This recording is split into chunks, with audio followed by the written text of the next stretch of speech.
All right, we've got an absolutely jam-packed episode of Carving Up Live on tap for you guys tonight. Going to start with the Dallas Cowboys. Big-time win on Monday Night Football against the Las Vegas Raiders. I'm not ready to write them off just yet. I think it is on the board that they could get hot down the stretch and maybe make a potential run to the postseason. I'll explain why in just a few minutes. Also talk about LeBron James coming back for a historic, unprecedented, never been done before year number 23. Playing with the Los Angeles Lakers last night in a win over the Jazz. While LeBron's return to me adds a new dynamic to the Lakers. Obviously not, LeBron coming back is great for them, but also it adds a new dynamic that we've never seen in the entire 2-decade-plus career of the King. Talk about that. Shedeur Sanders carving up the context why it is imperative, fair or unfair, that Shedeur balls out. Got Bryson's best 10, my top 10 teams in the NFL with a lot of shakeup this week. My MVP ladder, which we do every other week on the show. Top 10 for MVP. And then at the end of the show, predictions for Buffalo Bills versus Houston Texans. So we've got a jam-packed show on Carving Up Live tonight. So let's trust the beat, baby. Here we go.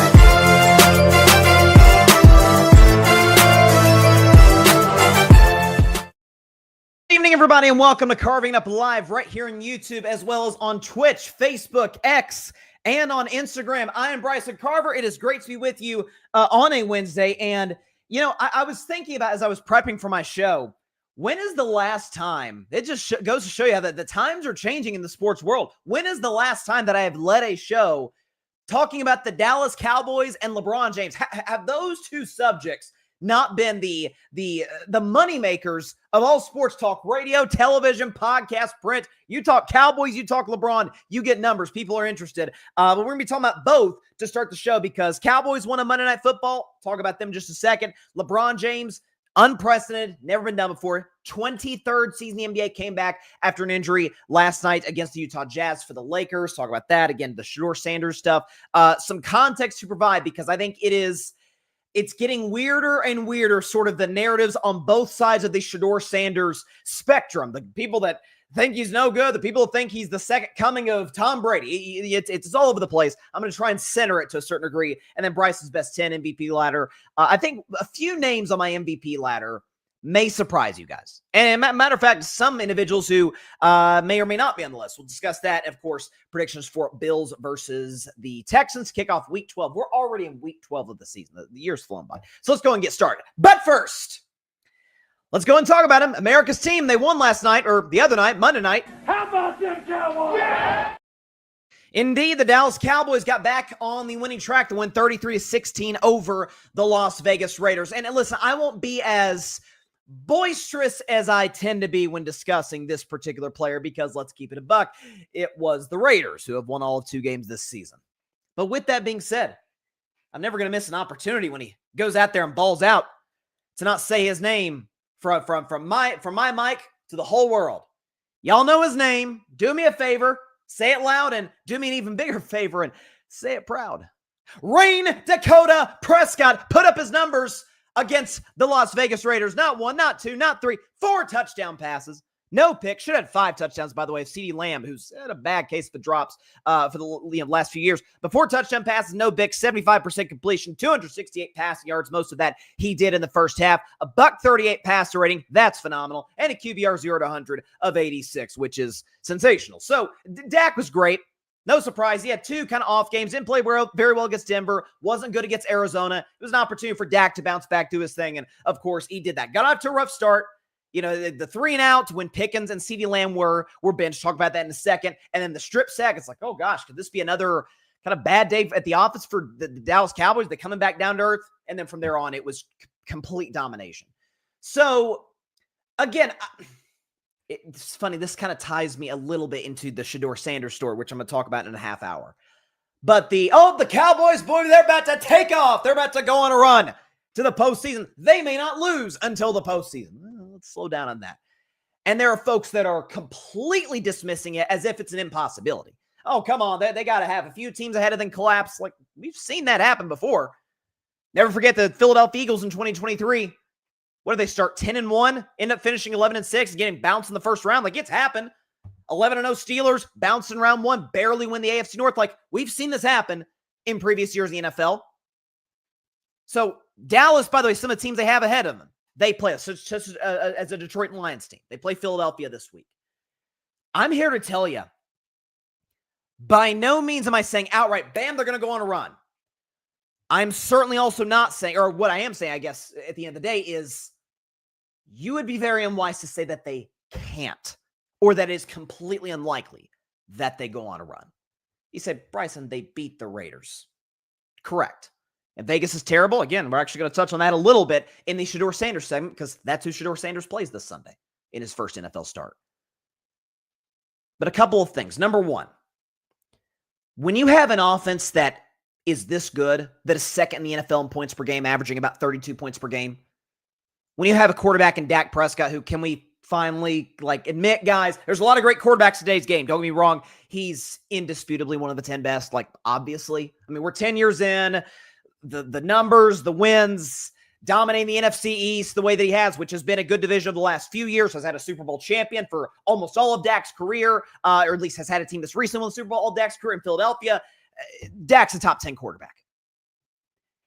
You've got a CeeDee Lamb, who's a top 10. Some people think even a top 5 receiver. And you've got a George Pickens, who y'all know I'm a Steelers fan. And I was, and I'm not going to lie, still in favor of my team trading him to the Dallas Cowboys. Because as Gary Dulac said yesterday in the Rich Eisen show, yeah, they didn't trade him because he wasn't talented. They didn't trade him because he wasn't good or really productive. They knew he'd be great with a quarterback like Dak Prescott. He was going to get him the ball. Of course, George Pickens was going to put up numbers. He said, did you know this? George Pickens, second in the NFL in receiving yards to Jackson Smith-Njigba, who's probably going to run away with the receiving title. So he's had a big-time season. Stepped up in a major way in the absence of CeeDee Lamb earlier this year. It's okay once he gets a contract, because at worst case, he's going to get franchise tag. Best case, he gets a new contract to stay with the Dallas Cowboys, who I imagine a lot of Cowboys fans want to keep him, understandably so. Then what? Then does he go back to be the old George Pickens? Then does he go back to be the George Pickens who apparently is having a terrible influence on CeeDee Lamb out here missing curfew? I read that CeeDee Lamb's, they found him vomiting outside of Las Vegas at 7:30 a.m. on game day, which is almost certainly why Schottenheimer and the Dallas Cowboys benched Pickens and Lamb for the first drive. But all's right in the world. George Pickens, 9 catches for $144. CeeDee Lamb had what should have been 2 touchdowns. Ferguson got involved. Javonte Williams ran the football effectively. I still think Dallas's offensive line, it's very young, but is that good in pass protection? Dak was still having to make some plays with his legs, which he's fully capable of doing. When you have an offense this good, and then you transition to the defensive side, and let's be real, that Dallas defensive line going against what is one of, if not the worst offensive lines in the league, which the Vegas Raiders obviously have. When you have a Quinnen Williams, who Cowboys traded for, I was not in favor of the trade, not because I don't think Quinnen Williams is great. He is. It was, there's so much more value in those picks and the flexibility of what you can do with them. And now you have 3 defensive tackles making in excess of $20 million a year. So you're going to have to cut one of them. It'll be Diggy Zua, which is probably who it's going to be, Kenny Clark, or Quinnen Williams. But Quinnen Williams, 1.5 sacks. I think he had 5-6 quarterback hits, a career high. Some of the other guys coming back, Overshown, who's an unbelievably athletic linebacker, has shown flashes when he's been healthy. He's kind of had an injury history with the Cowboys. They've added some guys. Obviously, they traded for Logan Wilson at the deadline from Cincinnati. So Jerry Jones says, hey, we get these guys back from injury. We add Logan Wilson and Quinnen Williams in particular. We don't have to be the 85 Bears or the 2000 Ravens, but can we be a league average defense? I'm not convinced after just one game that will be the case. What I can tell you is this. If they are the 18th best defense in the NFL the rest of the way, then they're going to the playoffs because that offense is too darn good. Because if you look at Dallas' schedule the rest of the way, so Dallas 4-5-1. Dallas is in a really, it could be a blessing and it could be a curse because they have that tie with Green Bay. All of the 9-win teams, they'll have an advantage on. If they win 9 games and other teams finish 9-8, Dallas has the advantage because they'll be 9-7-1, while other teams will be 9-8. So Dallas will get the head-to-head win there. But if some teams have 10 wins and Dallas is at 9-7, the 10-win teams obviously get the advantage. So it's a weird spot. But the rest of the way, this Sunday, Philadelphia Eagles. Well, Dak Prescott, as I've talked about many times on the show, has had some of the best games of his career against Philadelphia. He is 6-1 in his career at home at Jerry World, AT&T Stadium against the Philadelphia Eagles. Well, maybe a preview for my upset of the week on Friday. You'll have to stay tuned for that. Home game against the Kansas City Chiefs on Thanksgiving Day. That's a desperation spot. Really, every game's a desperation spot for Kansas City. Desperation spot for Dallas. It's a short week for the Chiefs, too. I think Dallas could very well win that game, but that is hard for me to say. Gosh, do or die game. Do I trust the Dallas Cowboys or the Kansas City Chiefs? So even if Dallas loses that game, the rest of the way, at Detroit. Is Detroit known for having a great defense? Dak has had a lot of success in his career against them, although last year notwithstanding. Minnesota doesn't have a quarterback. Straight up, Dallas will win that game. Chargers don't have an offensive line. That favors Dallas.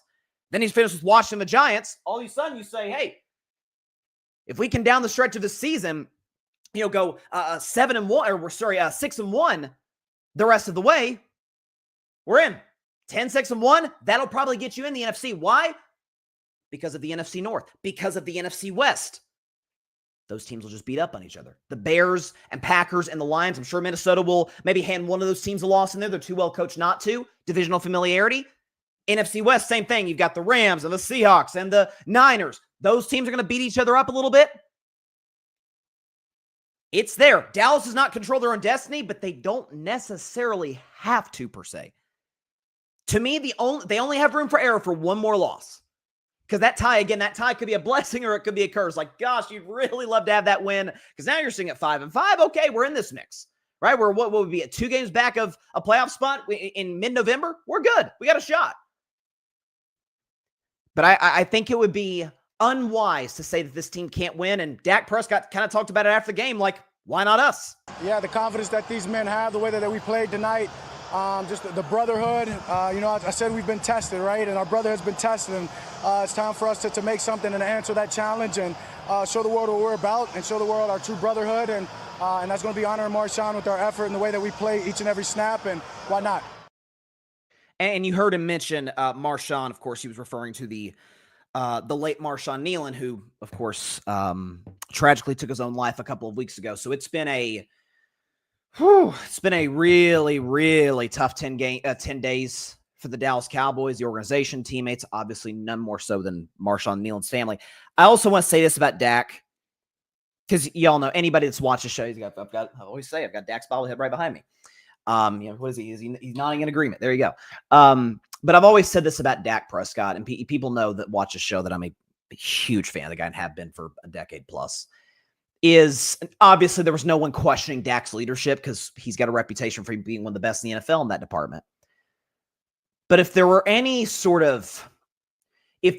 game that I could point to in Dak's entire career to say, who is Dak Prescott as a leader? Monday night.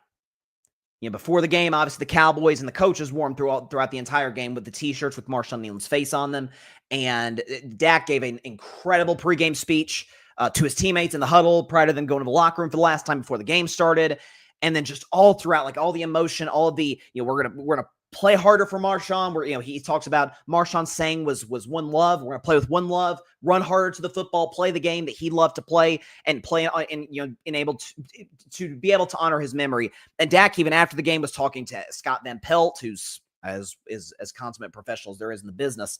And I thought he gave a fantastic answer in terms of mental health and the vulnerability that has to be associated with improving, with getting better, with addressing some of those issues that so many of us deal with.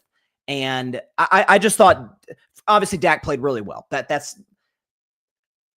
from a leadership perspective, that would be Dak Prescott. That would be kind of the moniker of a great leader, or the example, the model of a great leader that you'd want to see, is what Dak showed. And we'll also play it by as well. Brian Schottenheimer, who has been talking about leadership as well. Schottenheimer's been fantastic in all this as well. Head coach of the Cowboys, first season. No one could have imagined that he and the team would be thrown into this horrible spot. And Schottenheimer talked to his team after the game, and it was a really, really emotional moment. Take a listen. Hey, listen up. Hey, before we do all the celebration stuff, let that thing go. Hold it. So proud of you guys, man. Amen. Tough couple weeks. We made them proud. You guys made them proud, man. Unbelievable. Yeah, it was. They did. You could tell there was just a special energy in that stadium. Dallas, obviously, they knew that was a game, especially with the tough games coming off, that they had to win. But Very, very emotional night playing for Marshawn Nealon, and I think it's absolutely fair to say they honored his memory in a fantastic way. So shifting now, it's funny you talk about, I said at the top of the show, the moneymakers in this business, radio, television, podcasting, print, you name it. The two moneymakers in the last 20 years or so. The Dallas Cowboys, LeBron James. Those are two. You talk about those, everyone's gonna be intrigued. Positive, negative, somewhere in between.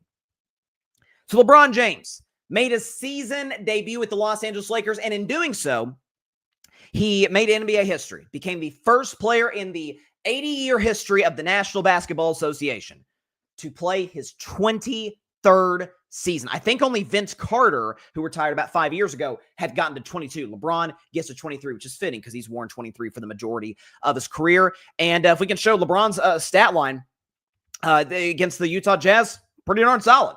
So you see 11 points, 4 for 7 from the field, 2 of 3 from three-point range. Like, didn't shoot the ball much, but 12 assists, chipped in 3 rebounds as well. Did that all in 30 minutes of play against the Utah Jazz. And, watching this game, there's a couple of things that stood out. Number one is, and we'll play a bite from LeBron at the end of the segment that I think kind of confirms this, is I don't know if I've ever seen LeBron play with as much freedom and joy. It's like, with the guy that's played in 10 finals, multiple game 7s in the finals, like a basketball game in November against one of the worst defensive teams in the league, the Utah Jazz, one of the worst teams in general in the league.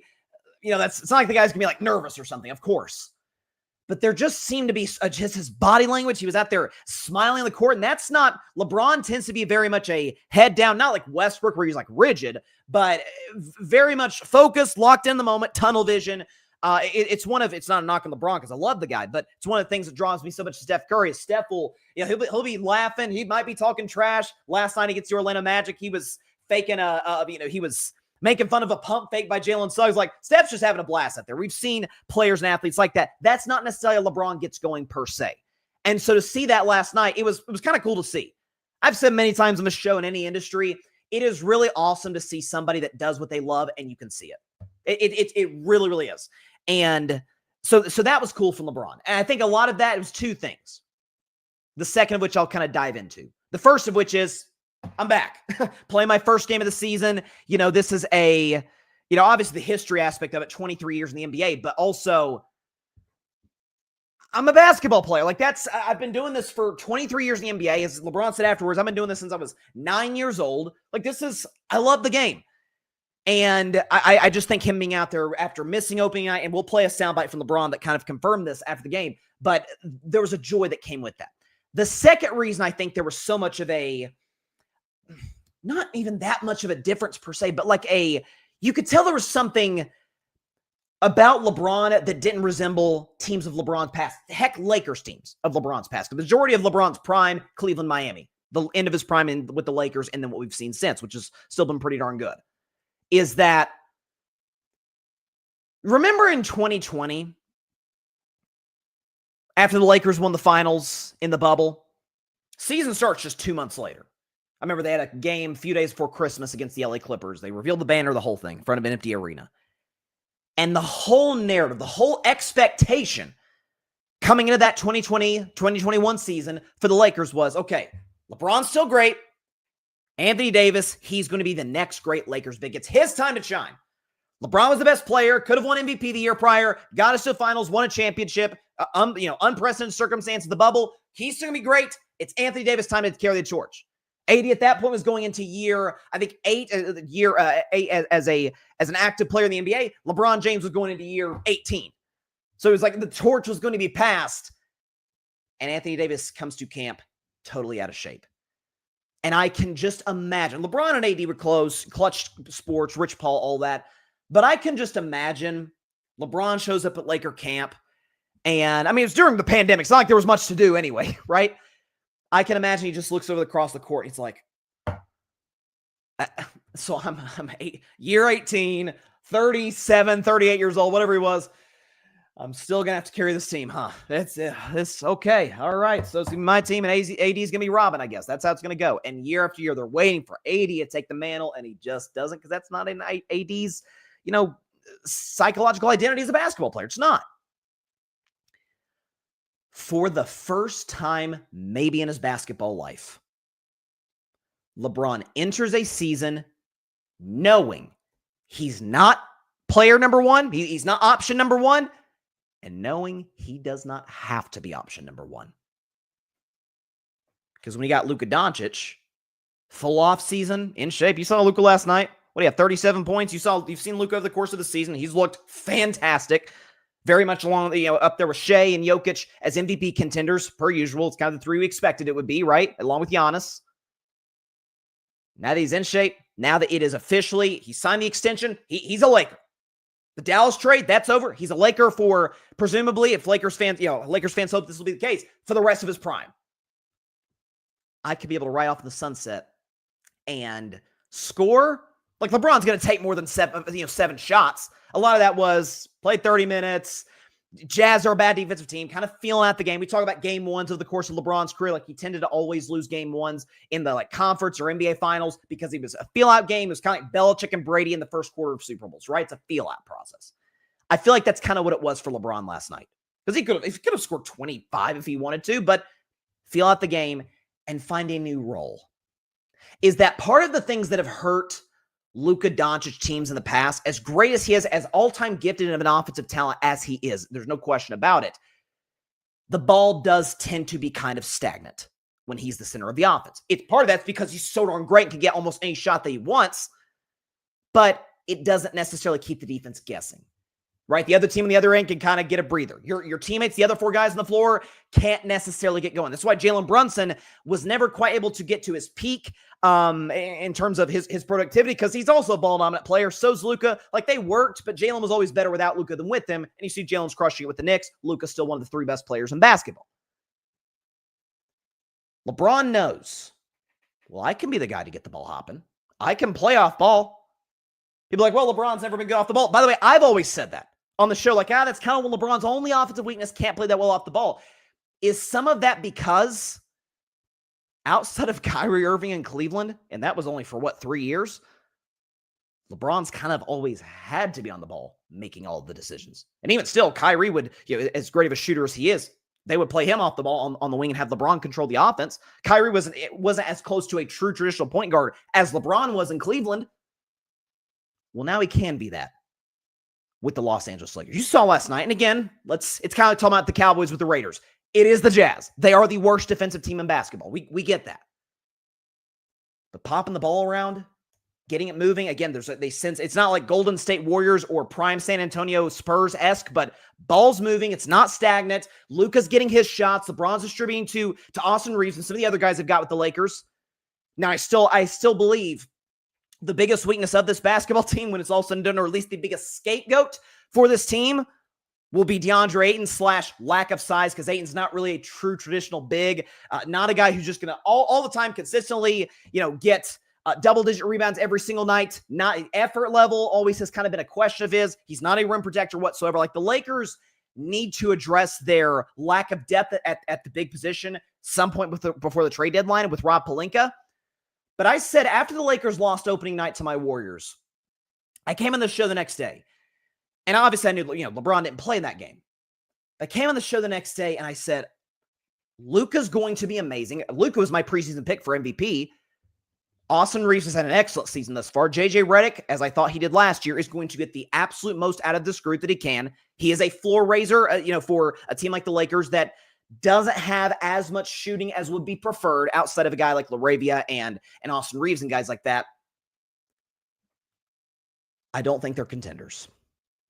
Because the fact, A, the West is insanely deep. B, no one's in Oklahoma City's class right now. C, I don't know if I trust LeBron to be able to stay healthy at this point last year. Remember, he got hurt at the end of last season in the postseason. 2 years ago against Denver, or not even just against Denver, the whole postseason run, foot wasn't totally healthy against Memphis, Golden State, and Denver. He is 40, but he's about to be, 41 years old? Year 23, there's only, Father Time's undefeated. Only so much tread that those tires can take at this stage of his career. First time he's come into a season injured. But seeing last night, again, small sample size, and it's the Utah Jazz. Ball's moving. He can kind of play more of a distributor role. Who can score whenever he wants to, obviously. If Luka's on the bench, it's just LeBron. LeBron can initiate the offense for himself or for others. So I still think Ayton will end up being the scapegoat of this team. I think the lack of depth at the big position is going to hurt the Lakers if they don't make an addition at the deadline. They obviously tried last year with Mark Williams, didn't work, and then they were end up left with Jackson Hayes, who was pretty much unplayable in the postseason last year against a big team like Minnesota. But we've seen this Lakers team match up pretty well against Oklahoma City. Didn't they beat them toward the end of the regular season last year, and then probably would have beaten them if Luka hadn't gotten ejected in the third quarter of that game? Like the teams like the Lakers, teams like Golden State who had success against OKC last year. Like OKC's running through everybody. It's an 82-game season. They will, I don't want to say come back down to earth, but they're going to lose eventually. And they're going to have their rough part of the season like everybody does. So I don't know. I saw that last night, and it's That said a lot. I think the joy of LeBron, being back playing basketball, it's what he loves to do. It's his greatest love, in the world. And number two is, oh my God, this is amazing. I'm going into here knowing I'm Robin. First time in his basketball life, probably, that he has not been the best player in his team. And he knows it. And the Lakers know there's a clear hierarchy. And LeBron's like, thank God, I've wanted to be in this role for 5 years. AD just wouldn't take it. Luka can. Luka's an alpha dog. I can play second fiddle to him. And LeBron talked about his return after the game. It was just fun to be out there with the guys, man.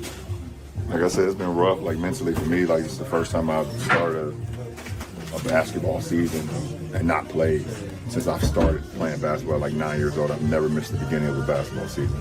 And so, just going through that.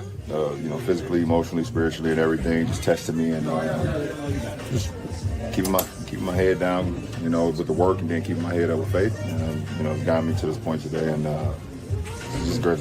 A lot of joy, a lot of probably seeing me smiling and talking a lot on the court today. Just being out with those guys is so fun. And you saw it last night again, and that had a lot to do with just the joy. Again, it was because I used to be a LeBron hater, especially after 2016. Oh, God, I couldn't stand him. And then that run he put together in the 2018 playoffs, and that Cavs team was awful getting into the finals, what did he have, like 7 40-point games or something? He's playing all 48 and some of that was when I was like, okay, this guy's a freak. Like, don't quit hating on him. It's kind of like when I stopped hating on Brady after the 28-3 comeback against Atlanta because I was a Peyton Manning guy, Vols fan. I saw them like, what's the point? Why would I do this? Appreciate greatness when you see it. And again, it's not even a knock on LeBron because it's how he ticks. We all work differently psychologically in our own fields. But seeing somebody who, again, just absolutely positively, the joy exudes out of them whenever they are doing what they love. Again, it's one of the reasons I'm a massive fan. Steph Curry is my favorite professional athlete of all time. I love seeing that from LeBron last night. I really did. And so, again, some of it, it's a Jazz, it's at home, it's a season debut, but it was really cool to see. And especially knowing, and LeBron kind of referred to this after the game in his post-game presser in the locker room, like, I don't have a lot of these left. Like, he hasn't said if this year will be his last year. My guess is it will probably be next season because LeBron, I don't fault him for this whatsoever. He'll be like a Michael, be like a Kobe, be someone who's like retirement tour, like just so all the fans know, this will be my last year. So I think my guess is that LeBron comes back next year. We got a ways to go before we get to that stage. But I saw that last night, and the Lakers have holes. I don't really buy DeAndre Ayton as a true big that can match up against the Jokic's of the world, against the Chet Holmgrens and Hartensteins of the world in Oklahoma City. But if they can add some depth at that position to where Ayton's not having to man all the minutes of that spot, I think the Lakers can be a very scary team in the postseason, especially with Luka in shape. That could be very dangerous. All right, we're going to come back in 1 minute, carving up the context. It's a segment we do each and every Wednesday, as well as Bryson's Best 10, of course, which will come up in about 15 minutes. But when we come back, Shedeur Sanders, it has been announced officially today. We called it on Monday's show. It's been officially announced today because Dylan Gabriel's in concussion protocol. Shedeur Sanders, son of the great Deion Sanders, will be starting his very first game in the NFL this Sunday against the Las Vegas Raiders. Talk about that and carving up the context after the break. Don't go anywhere.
Welcome back to Carving Up Live. Appreciate everybody stopping by on a Wednesday. It's 2 segments we do every single Wednesday.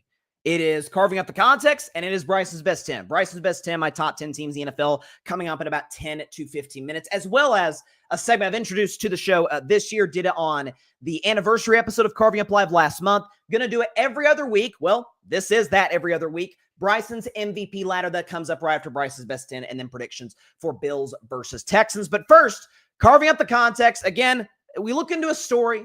We look a little bit deeper than what would meet the surface level. So, funny we're talking about Shedeur Sanders because I always quote his father, Deion Sanders. So, as the head coach of the Colorado Buffaloes, primetime Deion Sanders says, "Give me my theme music."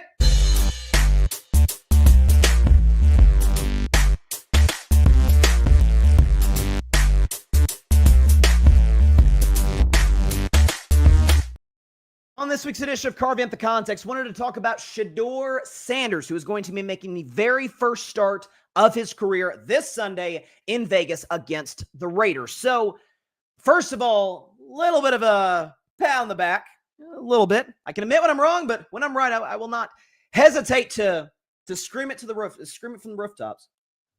I literally said on Friday's show, I was slightly wrong in the details and how we would get there, but I said Friday's show, the game between Baltimore and Cleveland would lead to Shedeur Sanders making his first start against Vegas. I thought it was going to be because Ravens are on a roll. I know Cleveland is a tough place to play in the AFC North, but Dillon Gabriel struggles against that Baltimore defense. Browns fans are chanting for Shedeur Sanders. He maybe comes in at the end of the game, then starts the next week.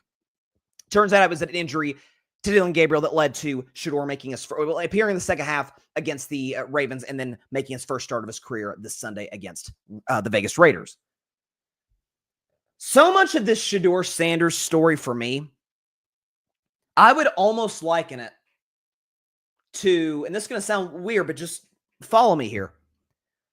I would almost liken this Shedeur Sanders story to how I personally view my political beliefs. I'm a moderate that tends to lean left on majority of issues. However, I certainly don't go to the furthest to the left. Their message tends to, run thin on average everyday Americans, and the far right, well, you see what they're doing right now. People tend to overreact to stuff one way or the other, when in reality, it tends to be somewhere in the middle. That's how I feel about the Shedeur Sanders coverage going back to the draft when he fell as low as he did. The Shedeur Sanders defenders and fans and stands, whatever you want to call them, man, he was the best quarterback in this draft. He should have went first overall with Tennessee Titans. He was the best quarterback in college football last season. He should have went round 1, pick 1. So the fact that he fell as low as he did is evidence potentially of a grand conspiracy. Now, do I think it is on the board that teams, to spite Deion because of how that whole draft process shook out, wanted to get back at him? Sure. I also think if Shedeur was a talent like a Caleb Williams, a Drake May, a Jaden Daniels, guys that we saw last year in the draft, 2024, which was a night and day better quarterback draft than 2025, it probably wouldn't have mattered that much. Because there were concerns to a certain degree about Caleb. There were concerns about Jaden Daniels' physical stature that have kind of materialized this season with the Washington Commanders. Yeah, but if they're talented enough, we'll draft them to save our franchise, especially for the Cleveland Browns. There's the other side of the coin. Shedeur's not that good. I mean, there's a reason he fell as low as he did, because guys like Cam Ward were more talented, which I agree with, by the way. Guys like Jackson Dart, which he's shown that. I thought Jackson Dart had some ability. I had him more as like a second-round pick, but still, no issue with him going late first round. But then from there, Tyler Shuck, Dillon Gabriel, Jalen Milroe, some of these guys like Milroe, high upside, but very much a project. A ways to go till we get a finished product with him. Dillon Gabriel, physically limited, and Tyler Shuck, injuries in college and had to play a long time in college just to get to the National Football League. Where in reality, it's somewhere in the middle. Here's what I will say. Because confirmation bias for the haters, and of course the lovers of Shedeur Sanders are going to defend him, is that Sunday, 4 for 16, 47 yards. The bad interception, he did get hit on the play, but it was still not a good throw at all. Nate Wiggins picks it off, goes the other way for the Ravens. missing the deep ball late that could have tied the game. Confirmation bias for those that did not believe in Shedeur. And for those that didn't, for those that did believe in Shedeur, it's like, man, he was thrown in cold. Hasn't worked with the first team, rep guys. Hasn't worked with the first team offense. This is a grand conspiracy by Kevin Stefanski. We'll know the backup once the regular season starts never works with the first team starters because the first team quarterback works with the first team starters. You get where I'm going. It's not abnormal. So anybody acting like it is, it doesn't know what they're talking about. Here's what I will say, because I have been again, somewhere in the middle of the store. I think, in my opinion, I thought he was the second best quarterback in the draft. I could hear an argument for Jackson Dart. He was no lower than third with Shedeur. I thought he was more talented than Shuck, Jalen Milroe, and certainly Dillon Gabriel. I also said anybody acting like that, it is an absolute travesty and a grand conspiracy that he wasn't the day one starter or that he wasn't starting by midseason. He was a very good player at Colorado. So we're just going to act like there haven't been some of the greatest players in college football history that kind of bombed in the NFL. We've had Heisman Trophy winners that were draft busts that didn't work at the quarterback position. See all the time. Guys who were insane in college and didn't pan out in the National Football League. And so with Shedeur Sanders, here's what I will say. Because I'm pulling for the get. I think he's got a good heart. I liked some of the leadership intangible that he showed at Colorado. I think the fact that he helped, obviously when his dad came to Colorado in 2023, he helped take over a program that was 1-11 the previous season and had lost their 11 games on average by 29 points. They were the worst FBS school in America. By year two, they won, 8 games, 9 games? Ended up being a legit bowl team. Lost to BYU, but good team. Travis Hunter, we remember the Colorado teams the last couple of years prior to 2025. Dealing with bad offensive lines, having to play from behind, like not the perfect fair weather life of a college quarterback at Ohio State and at Notre Dame and Alabama and Georgia. Not to short any of those quarterbacks at those schools, but it's an objectively easier life when you're throwing to future first-round picks, getting protected by future first-round picks, and the defense is full of future first-round picks, and your coach is one of the best in the NFL, in college football. It's easier. It's not when you're at Colorado and you're helping rebuild a mess from nothing. So I liked the traits I saw. Accurate. Arm strength, not great, but better than Dillon Gabriel, certainly. Could play from behind. Held on the ball too long. Some of that was bad offensive line play. Some of that he's got to correct that, but we've seen quarterbacks do that. Caleb Williams, to a degree, has corrected that with the Chicago Bears. There won't be, for keeping a buck, excuses if he performs poorly against the Vegas Raiders. A couple of reasons why. Number one, go and put up Dillon Gabriel's stat line in the first few games of his career. Go and put up Dillon Gabriel's stat line. So you see it. 7 touchdowns, 2 picks, 59% completion, 117 pass yards per game. Passer rating of 80, QBR 0 to 100 of 31. Can Shedeur Sanders, who I think even the staunchest of Shedeur Sanders critics would say physically he's more gifted than Dillon Gabriel, and Lord knows that matters at the quarterback position. Can he be better than this against a Vegas Raiders defense that, if you check the numbers, not very good. 23rd in points. Give up a lot of big plays down the field. Yes, Max Crosby is sensational, but not that great, in terms of not giving up big plays. Obviously, the bad offense backed them up. By the way, with Myles Garrett on your team, all the more reason why you should win and probably win by 7 to 10 points if you're the Cleveland Browns. He gets all week to work with the first-team offense. He didn't last week. He does this week. He's working with the receivers, working with Kevin Stefanski, who is providing game plan. Kevin Stefanski, who I've had to hear from the Shedeur fans, is like, again, this is grand conspiracy to screw Shedeur over. Kevin Stefanski is a 2-time coach of the year. The man got the Cleveland Browns to the postseason twice and won a playoff game. Actually, technically, he wasn't there for that game. He had COVID, but still got the Browns to playoff twice. That in and of itself should put him in the Cleveland Browns Ring of Honor or whatever they have at First Energy Field or whatever the heck the stadium's called. He's a great coach, knows what he's doing. Game plan's going to be around Shedeur. Shedeur's going to get to work with the offensive line and the receivers and the running game. And he's got Myles Garrett, who's going to be the probably unanimous defensive player of the year, backing him up, getting to Geno Smith against that Raiders offensive line, making his life a living hell. So Shedeur will probably be dealing with short fields. I'm not asking him to go out there and throw for 400 yards, 4 touchdowns, no picks, and a 130 passer. That's unfair. It's his first start of his career. But indoors, against a bad team, bad defense, worked with the first team starters, game plan centered around you. With all of the drama, positive and negative, that has come your way, a little bit of it, let's be honest, has come from you and your camp. Since the draft, there was the weird responding to Rex Ryan, which my advice, I said it then, I'll say it now. If Rex Ryan calls you out, don't respond. It's not worth your time. Shedeur did by not speaking in that weird press conference about a month ago. Go out there, do you, rely on what's made you successful over the course of your college career, play within the offense, go out there and get a good win against the Vegas Raiders. So on this week's edition of Carving Up the Context, it's imperative that he does. It is. With all of the drama, all the hoopla, you're playing one of the worst teams in the league, one of the worst defenses in the league, indoors. You've worked with the first team offense. It's not like the Baltimore Ravens, in Baltimore this week. Bad team that's probably playing for the first overall pick on a short week, by the way. What you going to do? Pulling for the kid. Hope he balls out. Hope he's the starter the rest of the year in Cleveland. If he balls out enough, maybe beyond that. So that is it for this week's edition of Carving Up the Context. And with that, transition to Bryson's Best 10. Last week it was weird. I think I had, 5, 6 teams? I think it was 5 that stayed exactly where they were from the previous week. So it was kind of a boring version of Bryson's Best 10. Not a lot of movement. People pretty much stay where they were at.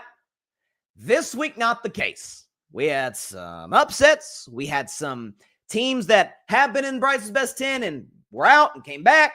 Some teams dropped out entirely. Some teams shot up the rankings, dropped down the rankings. I've even got a couple teams on Bryson's Best 10 that are not currently in the postseason. I'm not joking. Get the Mad Girl music going. Here we go. Let's go and talk about Bryson's Best 10.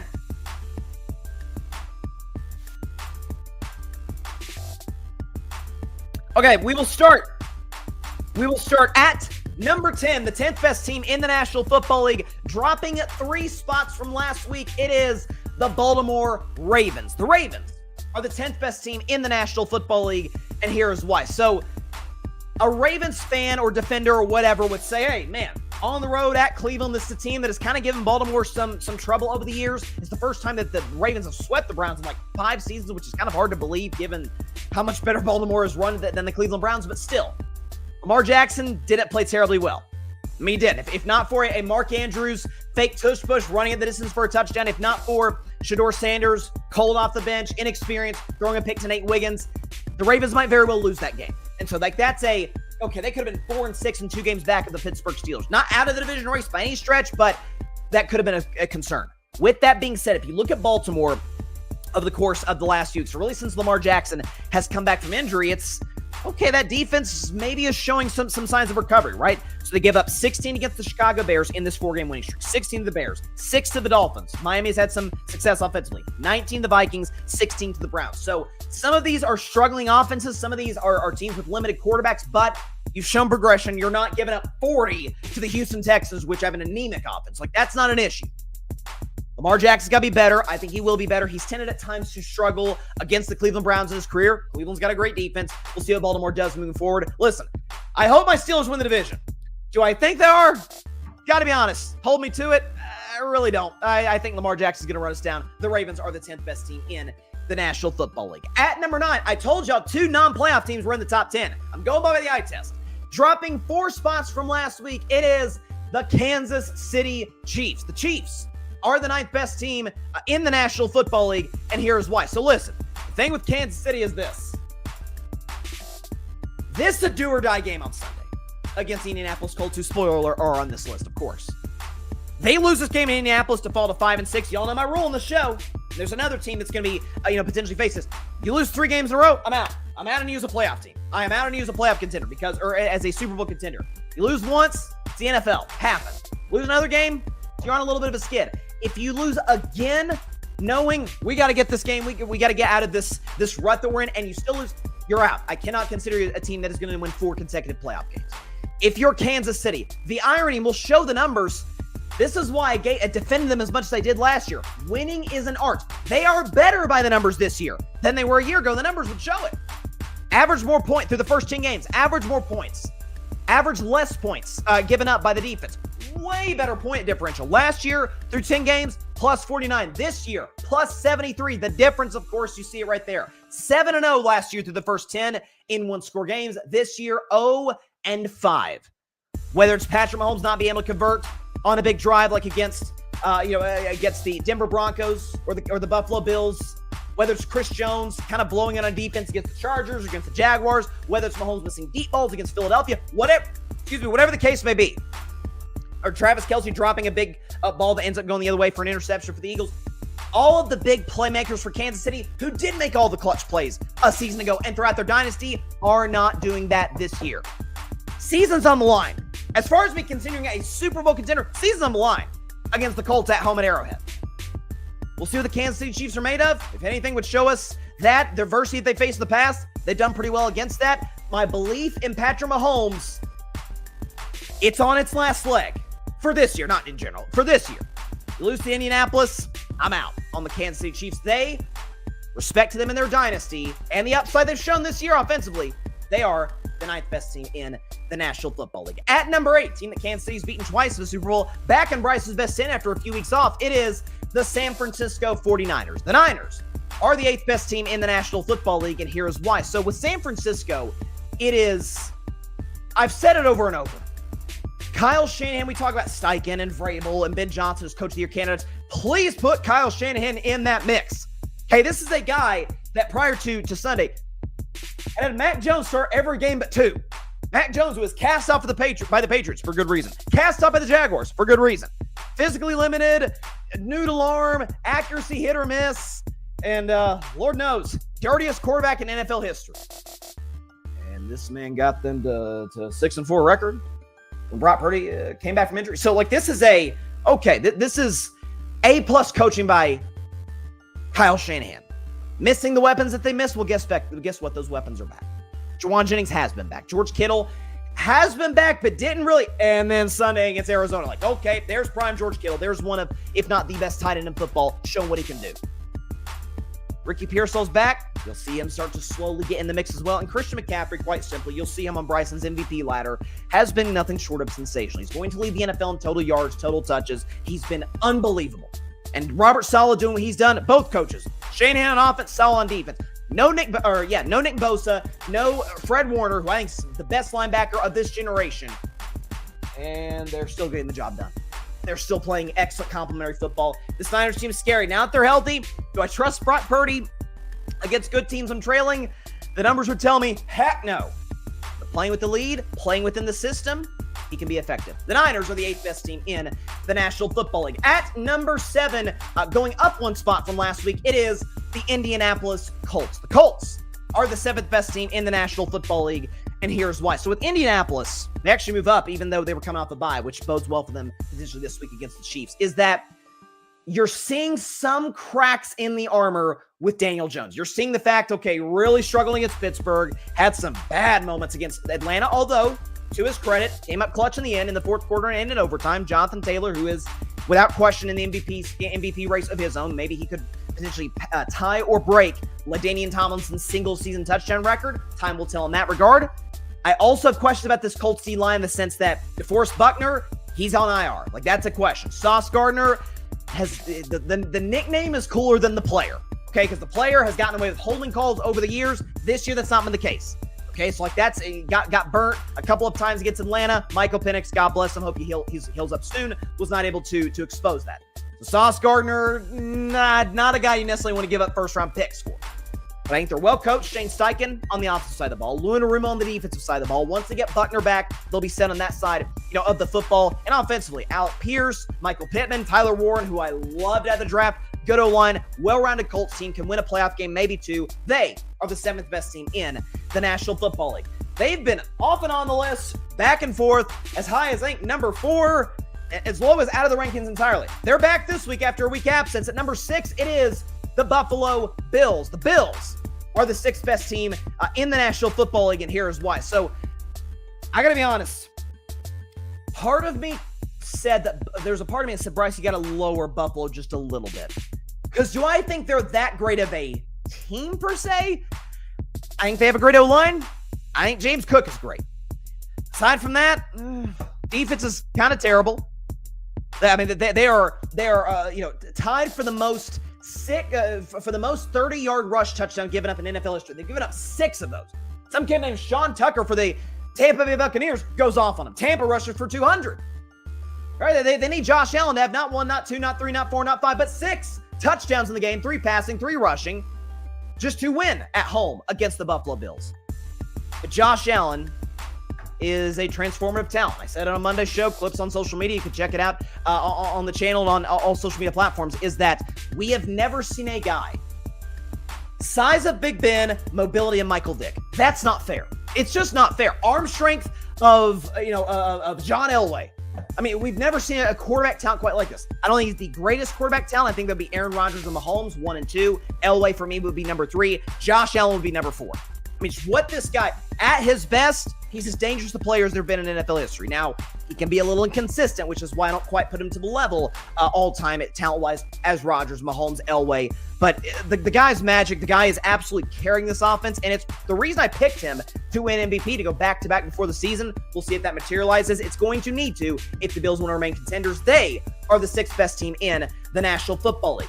At number 5, been hard on not the team, but the quarterback in particular, up 5 spots. They moved up a lot. Last week, it is the Denver Broncos. The Broncos are the 5th best team in the National Football League, and here's why. So, I can't really be hard on the team. How could I? The defense is going to break the sack record, single season sack record, which was set, I think, by the 1984 Chicago Bears. You've got Nick Bonito, who's in the DPOY discussion, probably going to lose to Myles Garrett, but he's been absolutely sensational. You've got Zach Allen. You've got Jonathan Cooper. Hopefully, God bless him, Alex Singleton dealing with cancer. Hopefully, he's able to heal up soon. Forget football. Hopefully, he's able to heal up soon. Pat Surtain has been out. He's on IR. When he comes back, that's really going to help, because I think Riley Moss can be exposed. That's kind of the only weak point of their defense.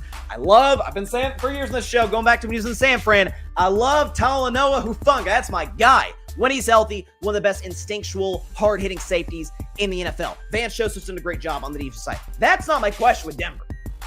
Offensively, dear Lord, are they inconsistent. I mean, just Dr. Jekyll, Mr. Hyde, if I've ever seen it. So the fact that J.K. Dobbins is out maybe for the season really sucks for him and for this team. But I love their offensive line. The receiving core, it's better than people give it credit for. Cortland Sutton's a great third down target. Mims can make plays over the top. Troy Franklin, you saw him make the play late against Kansas City to get Denver in field goal range. R.J. Harvey runs the football effectively, and Sean Payton's a good play caller. Questions, Bo Nix. Bo Nix, who has been fantastic in the fourth quarter games. For the first 3, man, the accuracy is hit or miss, and it's usually miss. He's a 60% completion guy. If he's able to bring a level of consistency to the table, if this Denver passing game it's kind of like when I talk about Dallas's defense. If they are above average or even average, yeah, that team can win the Super Bowl. They absolutely can. I don't know if I trust a team that wins this many games by the skin of their teeth to win consecutive playoff games, but Denver's trying to get the 1 seed. Denver's trying to make it to where, other teams in the AFC, a stacked top of the AFC, have to go through the mile high. We'll see what happens. The Broncos are the 5th best team in the National Football League. Coming off of a loss, but only dropping 1 spot. At number 4, it is the Seattle Seahawks. The Seahawks are the 4th best team in the National Football League, and here's why. So here's why I have Seattle only dropping 1 spot after their skin of their teeth loss to the Rams. Sam Darnold throws 4 picks in that game. And yet, if not for the Rams punter pulling off maybe the punt of the NFL season, could very well affect, the standings, tiebreakers in the NFC playoff picture when it's all said and done. If not for that, Darnold still gets in the edge of field goal range. If not for that punt, the Seahawks probably win that game. With Darnold throwing 4 picks, a lot of that's credit to Seattle's defense. Early on, kind of struggled. Stafford had, some touchdown passes. Devontae was able to hold them in check. Right, I thought McVay's play call was a little conservative in the second half, but still you give Seattle's defensive line credit. You give their secondary, which is just, it is certainly not Legion of Boom fast. Let's not get ahead of ourselves, But as far as just raw speed, it's one of the fastest in the NFL. And we know they're well coached because Mike McDonald is a defensive guy. Clint Kubiak has done a good job with the offense. Jackson Smith and Jigba going to run away with the receiving title. Adding Rashid Shaheed, I think, is a really underrated move that the Seahawks made at the deadline. He made the catch to get them on the edge of field goal range before Myers missed the 61-yard attempt or whatever it was. The fact that they almost stole that game with Darnold playing as poorly as he did speaks to how deep the Seahawks team is, how young they are, how well coached they are. I still maintain they're a contender in the NFC. Seattle is the fourth best team in the National Football League. At number 3, moving up one spot from last week, it is the New England Patriots. The Patriots are the third best team in the National Football League, and here's why. Well, they've won 8 in a row.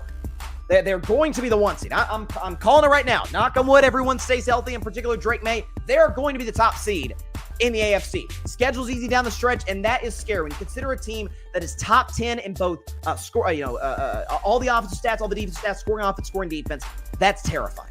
When you consider a Drake May, who has had a passer rating over 100 in every single game this season, except for the loss to the Raiders in Week 1, which feels like a million years ago, based on where both of those teams are at now. He's putting in an MVP campaign, and let's be honest, with the draft, with free agency, Elliott Wolf, Mike Vrabel, pretty solid job of adding to that receiving corps. Stephon Diggs has been a great get for this team. You talk about guys like Pop Douglas, who's able to make plays down the field, kind of their deep threat. Travion freaking Henderson, who Patriots fans that I know have been begging for Josh McDaniels, Mike Vrabel put in the lineup. He has been, and 4 touchdowns later over the course of the last couple of games. So running game's great. O-line, not great in pass pro. Still needs to make some additions, in the offseason and the draft. Drake May has been sensational. Vrabel's a defensive guy. The Patriots defense is fantastic. Super Bowl contender. And if the road to the AFC has to go through Foxborough, that is very, very much an advantage for the New England Patriots, who are the third best team in the National Football League.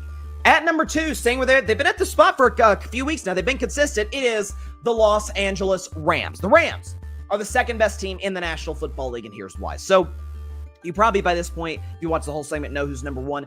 The only reason I didn't move the Rams past that team, A, they lost to him, so this team ahead of him has the tiebreaker. That's number 1. Number 2, and I kind of touched on this with Seattle, I was more impressed, oddly, it's going to sound weird, by the fact that Seattle was still in that game with Darnold's 4 picks, sitting up the Rams in short fields, than the fact that the Rams did win that game. Very impressive, because y'all know what I think about Seattle, right? It's not like the Rams have this crazy home field advantage at SoFi Stadium. Seahawks fans, I'm sure, made their way down, to the stadium for that game. Matt Stafford efficient. Matt Stafford is leading the NFL in touchdown passes with 27. The connection with Devontae Adams, 7 for 8 for 7 touchdowns is Matt Stafford when targeting Devontae. Puka Nacua, enough said. He's one of the 5 best receivers in the game. Kyron Williams runs the football really effectively. This team is getting more into 12, 13 personnel groups, so they can hit you a number of ways, right? They can be able to run the football effectively in that regard, or they can spread out, go with Puka and with Devontae, and be able to kill you over the top as well. Stafford's in the MVP race, is squarely in the middle, in my opinion, of the MVP race. Pass rushers, Byron Young, who's had a great year, and Jared Verse as well, are dangerous. I did think the kid, what's his name? Emmanuel Forbes played pretty well in the back end for Seattle, or for the Rams. Really talented team, Super Bowl or bust type of team. McVay's an awesome coach. They are the second best team in the National Football League. And at number 1, this might be controversial, but I respect where it is due. Number 1, a few weeks in a row now, the Philadelphia Eagles. The Eagles, the defending champs, are the best team in the National Football League, and here's why. So, said it for actually exactly a week now. They're the weirdest great team I've ever seen in my life. A team where to start the season, the offense is carrying the defense. The secondary is kind of getting exposed. If CeeDee Lamb doesn't drop some passes, they probably end up blowing it against Dallas, and they could have easily lost the Rams. Stafford had it going all game long, particularly in the first half. Jalen Hurts in the offense saves them at the end. The defense isn't very good against Carson Wentz. Jalen Hurts, perfect pass ring. A.J. Brown, Devontae Smith saved the Eagles in the end of that one. And now we're putting up 10 against Green Bay. We're putting up 16 against Detroit. We're not really functioning that well on offense. Saquon's making a few plays here and there, but isn't showing even close to the explosiveness that we saw from a year ago. I don't know if that's wear and tear. Lane Johnson is hurt. That could really hurt them in the immediate future. And now the defense is fantastic. Now the defense is carrying offense. Now that you add a Jalen Phillips, that pass rush. Now that you add more of a leadership role, but can make plays maybe from time to time in a Brandon Graham. Jalen Carter's great. You obviously got Zach Vaughn. back in the secondary. DeJean and Mitchell have been sensational for this team. And we know Vic Fangio is one of the best defensive coordinators, one of the 3 or 4 best defensive coordinators in all football. Don't necessarily trust Nick Sirianni in big-time fourth-down decisions. As we've seen the last couple of weeks, it's gotten both of those teams, Packers and Lions, giving them a shot to at least tie the game against Philly. But at the end of the day, good staff, loaded roster, defending champs, beating good teams. The Philadelphia Eagles are the best team in the National Football League. And we'll go ahead and show you, if we have it here. I think I need to pull up the graphic super quick. Go and pull up my top 10 teams in the National Football League. Okay, it's not letting me, but okay, so we'll just go through the singular graphics. So in this list, it is the Ravens at number 10, so from 10 to 1. So it is the Ravens, the Chiefs, Niners, Colts, Bills, Broncos, Seahawks, Patriots, Rams, and at number 1, it is the Philadelphia Eagles. Real quick as well, I also wanted to go and do this while we are here. Go and put up the MVP ladder. Here's what I've got. I do it every other week on this show. Here's the MVP ladder for week 11. Or exiting week 11, I guess. I've still got Matthew Stafford leading the pack. He was at number 1 the last MVP ladder, leading the NFL in touchdown passes. He has been statistically in the last 19 games the best quarterback in football. I think it's like 42 touchdowns and 3 picks. Is it 3? Yeah, I think it's 3 picks. Just unbelievable stuff by Stafford. And Drake May's been almost as good. Number 2 on this list, being able to lift a Patriots offense that coming into the season we didn't necessarily think was uber talented. Now Stephon Diggs has been a great addition. Pop Douglas made some plays recently, and Travion Henderson's great. But to lift this team to be as efficient, as accurate, as mobile as he's been, Patriots fans got to feel absolutely ecstatic about the future they've got with him. Jonathan Taylor's at number 3. This is a guy who is going to lead the NFL in rushing by a mile. He very well could at least threaten LaDainian Tomlinson's single-season record of total touchdowns. He's been the lifeblood. With respect to Daniel Jones, he's been the lifeblood of that Colts offense. Christian McCaffrey's at number 4. This is a guy who has been everything to this 49ers offense. Kittle's missed time. Jennings missed time. Pearsall's missed time. Purdy has missed a lot of time. Every defensive coordinator playing the 49ers knows that's the guy we got to stop. And they haven't been able to do it. He's going to lead the NFL by a mile in touches. He's going to lead the NFL in total yards from scrimmage. He's in the MVP discussion. He's been a lifesaver for Kyle Shanahan. Josh Allen's number 4. Again, the only reason he's not a little bit higher after that incredible 6-touchdown game, which of course vaults him in part in the top 5, been a little consistent. Amazing against Tampa, not very good against the Dolphins. Amazing against, Kansas City, has had some down games, against Atlanta, New England. Been a little bit of a roller coaster. Seen some signs of the old pre-2024 limiting the turnovers, Josh Allen, but we know the upside's off the charts. Yes, Myles Garrett is number 6. This is a man who's on pace for potentially 25 sacks, which would shatter the record. 25 sacks! The man's had 10 in his last 3 games. I mean, Myles Garrett's been, not this breaking news, unblockable. He's number 6. I know the Browns have won 2 games. If he shatters the sack record, can he at least get top 5 consideration? I mean, can he? Got to give Myles Garrett love words too. He's been amazing. Jackson Smith-Njigba, another non-quarterback. He's at number 7. This is a guy who's going to lead the NFL in receiving. It doesn't look like he's going to break Calvin Johnson's 2012 single-season yards record for a receiver, but he is leading the NFL by a mile in receiving yards. Only guy with over 1,000. Got over 1,100 yards this season. He has been Sam Darnold's number 1 go-to guy. Made an insane one-handed catch against the Rams last week. Speed off the charts, route running amazing. There were legitimate questions. DK Metcalf gone, Tyler Lockett gone. Is he a true number 1? Yeah, he might be the number 1 receiver in the National Football League. He's at number 7. Rayne Dakota Prescott's at number 8. When you talk about a guy who has carried a Cowboys offense that has a terrible offensive line, that has obviously a CeeDee Lamb who misses the majority of the season, still able to distribute it to Pickens, still able to get guys like Ryan Flournoy and Jalen Tolbert involved. Jake Ferguson, who did nothing last year, has been a much better target for Dak this season. And be able to carry a team where you've got to, going into the game, we've got to get at least 30 because the defense is going to struggle. Obviously, last Monday, notwithstanding, I think Dak has had the best season of his career. He's playing the best football of his career. Leadership's been off the charts. He's at number 8. I've got Hurts at number 9 just for the simple fact that, listen, he's leading the NFL. I think he's actually second to Stafford in total touchdown to INT ratio, total touchdown turnover ratio. It's a guy who's been efficient. He's been as accurate as he's ever been in a season. Passer rating, I think, is in the 110 somewhere. Again, it's a guy who makes all the clutch winning plays when you absolutely need him to. He has. He made the fourth quarter throw to Devontae Smith against Kansas City and against Green Bay.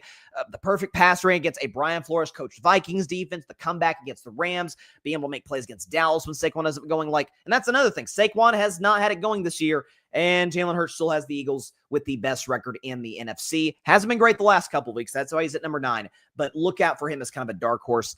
And I've got Mahomes at number 10 for the simple fact that he's been better this year than he was a year ago when Kansas City made their 3rd straight Super Bowl. It was honestly, I'll be honest, there was no one else I could look at around the National Football League and say, they're the clear number 10. Once you get to that 7 through 10, I'm 100% confident in 1 through 6. Stafford, Drake May, Jonathan Taylor, Christian McCaffrey, Josh Allen, Myles Garrett. From that point on, I can be swayed. 7 to 10, Smith and Jigba, Dak, Hurts, Mahomes. That's where I've got Bryson's MVP ladder, which again, do it every other week on the show. So the next one will come I guess after week 13 in a couple of weeks. Okay, before we get out of here, appreciate everybody for stopping by on a Wednesday. Going to make my predictions for tomorrow night's matchup between the Buffalo Bills, who are coming to Houston. Houston, we got a problem against the Texans on Thursday Night Football. So the thing with this game that is so weird to gauge. So Stroud's not going to play this game based on the reports. We know Houston's offense is utterly anemic. Well, so is Buffalo's defense. Buffalo's defense, which, as I said earlier on the show, on Bryce's best 10, has given up 6 30-yard rushing touchdowns this season, which I think is tied for worst in the history of the NFL. And that goes back to pre-Super Bowl era stuff. So can't really stop the run. Could Nick Chubb get it going? We will see. And then he got maybe the best defense in football. It's either the Texans or the Broncos that are in that discussion. Texas defense is unbelievably talented, skilled, strong, fast, the whole bit. D'Amico Ryans coaches that side of the ball, as we all know. Going against Josh Allen on a short week. Not a lot of time for a game plan to prepare for Joe Brady.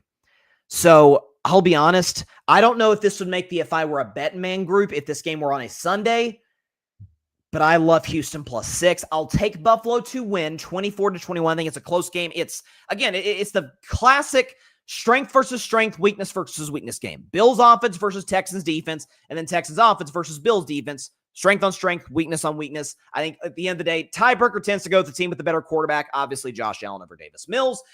Texans +6 at home, short week, great defense. Tend to go with teams to cover in those spots, but I've got the Buffaloes winning this one outright 24-21. They need to get this one and get almost every game the rest of the year just to keep pace with the Patriots in the AFC East and try and keep their division winning streak going. But that is what I've got for tomorrow night's game to kick off week 12.